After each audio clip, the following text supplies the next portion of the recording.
இங்கே கீழே வந்து சாமானியர்கள் பாமரர்கள் இருக்கான்ல, ஏழை எளிய மக்கள், அவர்கிட்ட பூரா முருக பக்தர் மாநாடுன்னு கூட்டிகிட்டு போயிட்டு அண்ணாவையும் பெரியாரையும் காமிச்சு நாட்டை அவங்க 2 பேரும் தான் கெடுத்துட்டாங்க.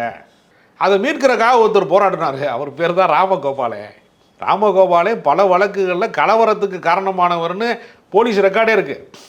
பல்வேறு வழக்குகள் இருக்குது. மண்டைக்காடு கலவரம்னு கன்னியாகுமரி மாவட்டத்தில் மீனவர்களுக்கு, கிறிஸ்தவ மீனவர்களுக்கும் இந்து மீனவர்களுக்கும் சண்டையை முட்டி விட்டு ரத்தம் சிந்தக்கூடிய வாய்ப்பை உருவாக்குவதற்கான மண்டைக்காடு கலவரத்தை உருவாக்கியவருங்கிறது போலீஸ் ரெக்கார்டில் இருக்குது ராமகோபாலனுக்கு. அவரை புனிதராக காட்டிட்டு மதத்தின் பேரால் மனிதர்கள் மோதிக்கொள்ளக்கூடாது என்று மனிதநேயத்தை பேசிய தந்தை பெரியார்.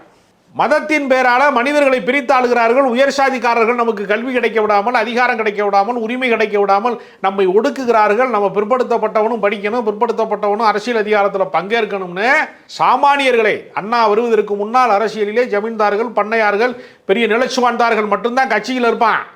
மிச்சவன்லாம் கூட்டம் கூட்டினாங்கன்னா வந்து கும்பலில் ஒரு ஆள் வந்து நின்றுட்டு போனான்.